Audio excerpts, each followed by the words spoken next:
Hi everyone. सो आज हमारे साथ है Yashvi. Hi Yashvi, welcome to this YouTube channel. Hello. तो यशवी, एक्चुअली अभी आपका नीट यूजी की काउंसलिंग चल रही है, जहाँ पे बहुत सारे बच्चे कॉलेज ऑप्ट करना चाह रहे हैं। तो सबसे पहले आप अपने आप को इंट्रोड्यूस कर दो, जिससे कि सबको आपके बारे में पता चल जाए, आप कहाँ से हो, कौन से कॉलेज में हो और किस ईयर में हो। So, hello everyone. My name is Yashvi Dalal, and I am currently studying in World College of Medical Sciences, Jhajjar, Haryana. And I am originally from Delhi, and I am in fourth year right now. Okay. So Yashvi, आप जैसे कि दिल्ली से हो और आपने हरियाणा में college opt करा, तो जो आपका कॉलेज है झज्जर के अंदर है, तो इसके पीछे रीज़न क्या था? आपके पास में और भी काफ़ी सारे प्राइवेट मेडिकल कॉलेजेस के ऑप्शन होंगे, आपने झज्जर का ये वर्ल्ड मेडिकल कॉलेज ही क्यों ऑप्ट करा? सबसे पहले प्लीज़ इसके बारे में बताओ। एक्चुअली एक तो मेन रीजन यही था प्रॉक्सिमिटी का, कि थोड़ा सा घर के पास कंपैरेटिवली ज्यादा था। एंड ये भी था कि ना यहाँ से जैसे कैब या फिर रिक्शा मतलब कुछ भी मिल जाता है जिससे हम बहादुरगढ़ जा सकते हैं मेट्रो स्टेशन तक। एंड बहादुरगढ़ से दिल्ली फिर इजी है। तो ओके। थोड़ा ट्रांसपोर्ट की भी बात थी। एंड यूपी से ऐसा कुछ नहीं है, वहां से फिर कैब और सिर्फ सीधा ऐसा ही कुछ होता। ठीक है। फिर थोड़े मार्क्स की भी बात थी कि क्या कहते हैं, वहां पे फर्स्ट राउंड में नहीं अटेंड कर पाई थी यूपी में। ओके। एंड सेकंड में मेरे को ये मिल गया यूपी से पहले, सो इसलिए मैंने सोचा कि यहीं ले लेती हूँ। ठीक है। तो अभी अपन आपके कॉलेज के बारे में बात करते हैं, जैसे कि किस तरीके का आपका कॉलेज है। आपके कॉलेज की लोकेशन के बारे में मुझे थोड़ा सा आइडिया दो। जैसे झज्जर एज ए सिटी कैसा है, और कॉलेज किस लोकेशन पे है, कहाँ पे सिचुएटेड है, आसपास का एरिया कैसा है, उसके बारे में थोड़ा बताओ। तो जो कॉलेज है हमारा वो तो है झज्जर सांपला रोड पे। लाइक झज्जर सिटी यहाँ से 10-15 मिनट दूर है। एंड मतलब थोड़ा सा आउटस्कर्ट्स पे है, गिरावट गांव है उसके पास है। बट यहाँ से लाइक इजीली रिक्शा वगैरह मिल जाता है झज्जर तक का। एंड बस भी आती है, बाहर बस स्टॉप है जो झज्जर जाती है 10 मिनट दूर। तो मतलब थोड़ा आइसोलेटेड सा है कंपैरेटिवली, बट ठीक है, ज्यादा दूर भी नहीं है। ठीक है। और इसके अलावा जो कॉलेज के साथ में जो एसोसिएटेड हॉस्पिटल है, वो कितना दूर है? वो कॉलेज कैंपस में है या फिर थोड़ा सा दूर है? कॉलेज कैंपस में ही है हॉस्पिटल। और हॉस्टल्स तो भी कैंपस के पास ही है कॉलेज के? हाँ जी, एक्चुअली लाइक कैंपस इतना बड़ा नहीं है। कैंपस थोड़ा सा छोटे स्केल पे है। तो पूरा एक कैंपस है, पीछे की तरफ हमारे हॉस्टल्स एंड ऑल है। एंड थोड़ा सा हॉस्टल्स के आगे ही एकेडमिक ब्लॉक है जहाँ पे लेक्चर थिएटर्स ये सब है। एंड सामने लाइक मेन एंट्री जो है वो हमारी हॉस्पिटल की एंट्री है।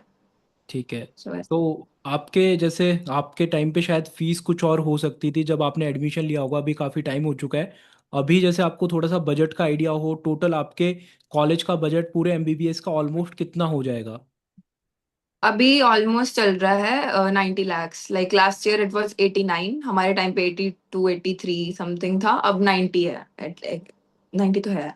ठीक है। आपके कॉलेज में कोई हिडन चार्जेस वगैरह है? क्योंकि काफ़ी सारे यूपी के कॉलेजेस हैं जहाँ पे बच्चों को ये प्रॉब्लम फेस करनी पड़ती है कि उनको जो बजट शुरू में बताया जाता है, उसके अलावा कॉलेज कुछ एक्स्ट्रा हिडन चार्जेस की फॉर्म में पैसे उनसे लेते हैं। तो आपके कॉलेज में इस तरीके का कोई सीन है?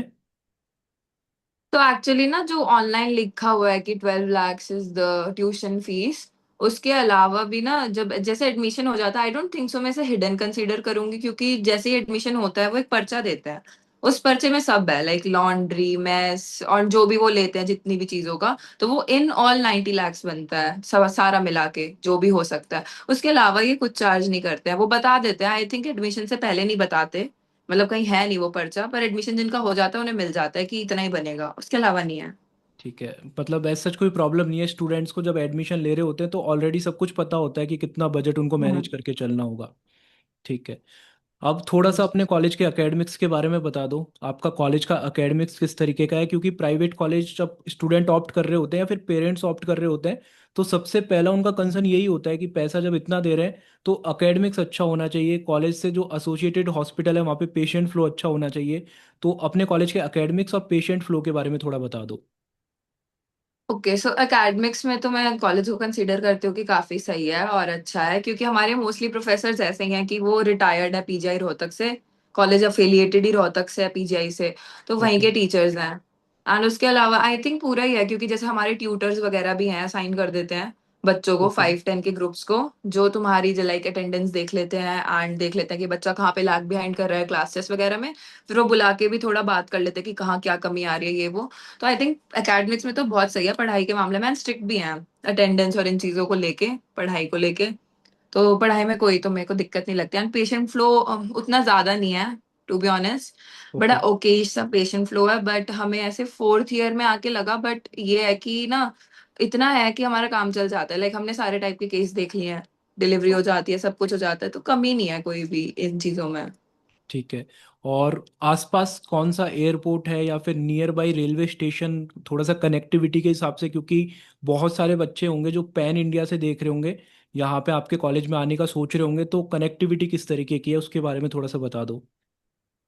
एक्चुअली आसपास में तो मेरे लिए आई थिंक दिल्ली ही है, दिल्ली एयरपोर्ट है। एंड रेलवे से भी जो बच्चे बाहर से आते हैं वो दिल्ली से ही करते हैं, क्योंकि दिल्ली इज जस्ट लाइक 1 घंटा दूर।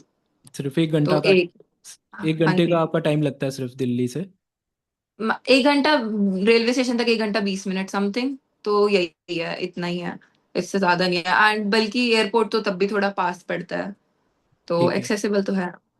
ठीक है। इसके अलावा थोड़ा सा हॉस्टल्स के बारे में बता दो। हॉस्टल्स किस तरीके के हैं, कितने एक फर्स्ट ईयर के जैसे कितने स्टूडेंट एक रूम में रह रहे होते हैं, और थोड़ा हॉस्टल के मेस के खाने के बारे में भी बता दो।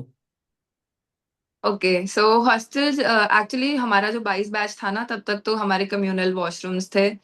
तो उसके बाद से वॉशरूम सेपरेट कर दिए, पर रूम एक वॉशरूम है एंड एक रूम में 2 बच्चे रहते हैं। ओके। सो हाँ, एंड अभी जो हॉस्टल्स अभी पीछे नए बने हैं जूनियर्स के लिए, वो काफी अच्छे बनाए हुए हैं। हॉस्टल वाइज तो सब कुछ सही है, लाइक स्पेशियस है कमरे, वॉशरूम अच्छे हैं, सब कुछ है प्रोवाइडेड, तो हॉस्टल्स तो अच्छे हैं यहाँ के। एंड जहाँ तक बात है मेस के खाने की, आई वुड से कि बहुत सारी जगहों से बहुत अच्छा खाना है हमारे यहाँ पे कंपैरेटिवली। आई मीन बीच में कभी कभी हो जाता है, मेरे को लगता है कि ना उस चीज पे जज नहीं करा जा सकता कि एक बार सड़ा बना दिया तो बोल दो खराब बनाते हैं। बट वैसे ओवरऑल बढ़िया है, मतलब मेरे को तो सही लगता है और सबको ही सही लगता है खाना। काफ़ी कम खाना सही है। कॉलेजेस के बच्चों से बात करने के बाद में हॉस्टल के मेस के खाने की तारीफ मैंने बहुत टाइम बाद सुनी है। ज़्यादातर लोगों को कंप्लेंट ही होती है हॉस्टल के मेस के खाने से।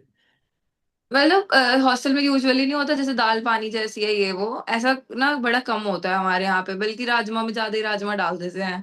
थोड़ा ये उल्टा रहता है, मटर ओके। में बहुत मटर डाल दी। एंड यहाँ पे भी रिसेंटली वो क्या कहते हैं, इन्होंने वो भी खोल लिया जहाँ गाय रखते हैं। हाँ हाँ। आई डोंट, आस मुझे ये मैं भूल, आसपास तबेला। मतलब काफ़ी सारे एनिमल्स भी हैं, जिससे जो भी उनसे एनिमल से मिलता है वो भी आपको खाने में दे देते हैं, वो इस तरीके का? मतलब हाँ, नहीं वो चेयरमैन जो सर है हमारे, उन्होंने खुद बकायदा तबेला खुलवाया कि दूध यहीं से दिला दो इन्हें। अच्छा। कि हाँ जी। तो वैसे था, मैं वैसे सही है, मतलब बीच में ना खाना हो गया था काफी खराब, पर वो मुझे लगता है क्योंकि 2025 बैच आया था ना, तो सडनली बल्क में आ गए थे बच्चे, तो ओके। मैनेज नहीं हुआ। पर वैसे खाना अच्छा है, लाइक मैं अगर वैसे भी बताऊँ, वैरायटी भी काफी है, तो ओके। खाना सही है। थोड़ा सा मुझे अपने कॉलेज की लाइब्रेरी के बारे में बता दो। लाइब्रेरी जैसी फैसिलिटीज़ वहाँ पे है? हाँ जी, लाइब्रेरी है एक, हमारे एकेडमिक ब्लॉक में एक सेंट्रल लाइब्रेरी है, 2 मेन बड़ी लाइब्रेरी हैं जो खुली रहती हैं। टू बी ऑनेस्ट, जब भी हम थोड़ी बात कर रहे हैं कि थोड़ी और स्पेस बढ़ा दें, क्योंकि वो ओके। लॉक कर देते हैं एक्स्ट्रा रूम्स जो हैं उन्हें। बट अगर वो सारा ओपन रखे तो आई थिंक इनफ स्पेस है लाइब्रेरी में, तो पढ़ने के लिए। बाकी ना अभी बना है थोड़ा ना, ज्यादा और चीजें बनाई हैं, तो दे आर सेइंग कि थोड़ा एक्सपैंड करके और ऊपर ले जाएंगे, तो लाइब्रेरी का तो सही है। ठीक है। इसके अलावा जैसे जज्जर एज ए सिटी के बारे में थोड़ा बताओ। वहाँ पे ये बेसिक फैसिलिटीज़ अवेलेबल हैं, जैसे कि जोमेटो स्विगी हो गया, ये सब अवेलेबल है? बच्चों के पास ऑप्शन होता है इन सब चीज़ों का? वैसे तो देखो सर, ये थोड़ा सा ना आइसोलेटेड ज्यादा है, जोमेटो है, सिर्फ जोमेटो है। एंड ब्लिंकिट भी अभी आया है, लाइक 2 महीने पहले, एंड दैट टू यहाँ डिलीवर नहीं होता। यहाँ से आई थिंक 3 किलोमीटर पीछे उसकी लास्ट लोकेशन है, बट ओके। वहां तक करके हम 100 रुपए एक्स्ट्रा दे के यहाँ बुला लेते हैं। तो वैसे चलता है, बट हाँ मतलब काम चल जाता है, मोटा मोटा काम चल जाता है कि हाँ आ जाते हैं। ठीक है। एक्स्ट्रा करिकुलर के नाम पे आपके कॉलेज में जैसे स्पोर्ट्स की फैसिलिटी हो या फिर कल्चरल वीक हो, उसके बारे में थोड़ा सा बता दो। वैसे तो ना एक्स्ट्रा करिकुलर्स पे थोड़ा कम सा ही फोकस है, इतना ज्यादा है नहीं। बट जैसे हमारा हर साल होता है स्पोर्ट्स वीक, 1 वीक का, तो अच्छा। उसमें तो बढ़िया सारे स्पोर्ट्स खिलाते हैं, सब कुछ करते हैं। यहाँ पे बास्केटबॉल कोर्ट है, बैडमिंटन के लिए है, वॉलीबॉल है, फुटबॉल के लिए भी ग्राउंड है, वो भी खेल लेते हैं। टेबल टेनिस भी है, एंड मतलब ये कुछ चीजें हैं जो इनकी चल जाती है। एंड जब स्पोर्ट्स वीक होता है तो बाकी सारे स्पोर्ट्स के लिए भी मतलब वो वीक तो हमारा खुला ही होता है कि तुम्हारे लिए है, सब कुछ करने देते हैं। एंड उस हिसाब से स्पोर्ट्स का तो ठीक हो जाता है। एंड जहां तक बात है कल्चरल की, थोड़ा कम रखते हैं मतलब कल्चरल पे। जैसे अभी एक सालिश हो गया, फ्रेशर्स होती है वो हो जाती है। अभी कुछ टाइम पहले वो हुई थी क्या कहते हैं, हमारी सेलिब्रिटी लाइक कोई एक डीजे थे, उन्हें बुलाया था वैसे ओके। करके इवेंट करा था। सो वैसे बीच बीच में हो जाता है डीजे नाइट्स वगैरह, बट वो इतने होते हैं कि पढ़ाई से हिंडर मतलब हिंड्रेंस ना पड़े पढ़ाई के बीच में। साल में 2 हो गए कल्चरल इवेंट्स, ऐसे टाइप में है। ठीक है, और कोई ऐसी स्पेशल चीज़ जो आप अपने कॉलेज के बारे में मेंशन करना चाहो, अच्छी बुरी जो भी हो, आप अपने एंड से बताना चाहो स्टूडेंट्स को? अभी नया जिम बनाया है, बहुत अच्छा है। ओके। लाइक और पहले, हाँ मतलब पहले वाला बहुत ही ज्यादा खाड़ी जैसा था, अब एक बेसमेंट में बनाया है जो कि बहुत ही एस्थेटिक, बड़ा ही सुंदर जिम है वो तो वो एक चीज से तो हम सारे बहुत खुश हैं कि हाँ वो चीज अच्छी हुई है। बाकी उसके अलावा थोड़ी रिस्ट्रिक्शंस हैं, बट आई थिंक वैसे आपने बात करी हुई है ना बहुत बच्चों से, सारे कॉलेजेस में रिस्ट्रिक्शंस होती हैं। क्या थोड़ी रिस्ट्रिक्शंस प्राइवेट कॉलेजेस में थोड़ी सी ज़्यादा होती है कुछ, हम्म, तो ऐसा वही है। ऐसा कोई फाइन जैसा कुछ लगाते हैं स्टूडेंट्स के ऊपर? मतलब जैसे कुछ कॉलेजेस में फाइन के नाम पे बच्चों से बहुत पैसा लेते हैं, कुछ है ऐसा आपके? पर वैसे ना मुझे नहीं पता, ऐसे फालतू में नहीं लगाते कि चलते पे लगा दिया। पर अगर तुम कुछ हरकत कर रहे हो तो मोटा बिल बैठता है। अच्छा। मतलब ऐसे रिसेंट में था, किसी की लड़ाई हो गई, सर्वर पे लग गई, सो क्या? उस बच्चे का बिल आया 50,000 का। अच्छा, तो डिसिप्लिनरी कॉलेज की तरफ एक्शन। से बिल आया। ओके। या देयर इज अ कमिटी, वो बैठती है और वो या तो फाइन लगा देगी, या फिर एक पर्चा पकड़ाती है जिसमें तुम्हें 1 महीने की अटेंडेंस पूरी करनी है, या फिर वो तुम्हारा गेट पास बंद कर देगी कि तुम घर ही नहीं जा सकते 1 महीने क्लास लोगे, सुबह शाम जो भी क्लास हो रही है फाइन में। और वैसे मतलब केटल वेटल ये सब अलाउड नहीं है। ओके। मतलब थोड़ा सा रख लेते हैं बच्चे, बट अगर कैचिंग हो जाए तो फिर फाइन लग। आई थिंक एयरटेल पे फिर भी छोड़ देते हैं थोड़ा बहुत कि माफ कर दिया कोई नहीं, बट ऐसे बड़े electronics and they are in the mood तो फिर वो 10,000 का फाइन भी लगा सकते हैं। ओके। ओके। पर यूजुअली इन चीजों पे छोड़ देते हैं। पर ऐसे कोई वैसे कर रहा है ना कि कुछ बिल्कुल ही वायलेट कर दिया कि ड्रिंक करते हुए पकड़े गए, स्मोक करते हुए पकड़े गए, ऐसी चीजों में तो फिर तो फाइन पक्का ही लगता है 10,000 समथिंग का। सो फाइनली यशवी, मुझे ये बताओ, जो जो लोग आपके आने वाले हैं जूनियर इस साल आपके कॉलेज में, वो भी काफ़ी सारे लोग ये वाला वीडियो देख रहे होंगे, तो उन सभी लोगों को क्या मैसेज आप देना चाहोगे? क्या एक्सपेक्टेशन रखें इस कॉलेज से? किस तरीके का उनके लिए ये होने वाला है, और एक्चुअली में इस कॉलेज के लिए जाना भी चाहिए या नहीं जाना चाहिए? आप क्या मैसेज देना चाहोगे?